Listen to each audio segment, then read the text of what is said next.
Trump's peace plan and the future of Ukraine, what's at stake? Imagine a world where major powers slice up a nation's territory like a fancy cake and no one blinks an eye. That's the unsettling image emerging from recent discussions on Ukraine's fate.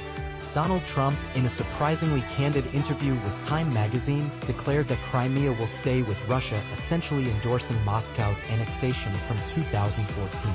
It's a bold statement that hints at a disturbing trend, legitimizing the forced land grabs of another country under the guise of diplomacy.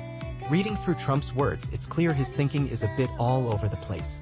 He claims Crimea wouldn't have fallen if he'd been president back then, blaming Barack Obama instead, and now he seems to accept Russia's control as a fait accompli. There's no real effort to argue that recognizing Crimea's occupation might be a necessary evil to end the ongoing Ukraine conflict. Instead, the conversation quickly shifts, with the discussion drifting toward Trump's fanciful ideas of annexing Greenland and even Canada, suggesting a bizarre map of North America. Wars are rarely tidy affairs, and Ukraine's struggle exemplifies this. After fiercely resisting Russia's early attempts to capture Kyiv and collapse their government in 2022, Ukraine's forces still hold their ground in much of the country but have been unable to oust the occupying forces from the roughly 18% of their land controlled by Russia today. Now, a new proposal from the U.S., publicly available and echoed by Trump's comments, paints a picture straight out of the post-World War I and II playbooks. It hints at carving up Ukraine, reminiscent of the Versailles Treaty and Potsdam Conference, where victors divided Europe among themselves, often leaving long-lasting scars. Meanwhile, Ukraine's own peace plan advocates for first establishing a full ceasefire at current front lines before discussing territorial issues, an approach supported by Europe and rooted in international law rather than capitulation. The twist?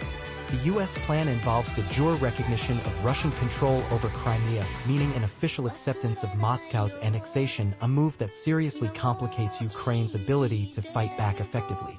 If Kyiv chooses to keep resisting under this shadow, it risks losing vital military intelligence and perhaps even access to critical weapons like Patriot missile systems. On the flip side, Russia's response has been increasingly aggressive, targeting civilians with deadly bombings. A children's playground in Kryvyi Rih was bombed, killing 19 innocent lives, and more civilians perished in strikes on Sumy and Pavlograd, tragedies that highlight Moscow's escalation and apparent confidence that they won't face severe consequences. Meanwhile, Trump keeps to social media, calling for an end to the war with simple demands like, "Vladimir, stop," and lamenting the death toll, though his numbers are wildly exaggerated and his simplistic approach avoids the deeper realities. Official estimates suggest that 250,000 Russian soldiers and around 46,000 Ukrainian troops have died so far, with casualties spread across brutal infantry assaults and defensive struggles. Yet, the proposed U.S. peace terms seem to lean toward reconciliation, lifting sanctions since 2014 and fostering economic ties, without truly considering Ukraine's sovereignty or the long-term stability of the region. All these negotiations, or illusions of peace, set standards for diplomacy going forward.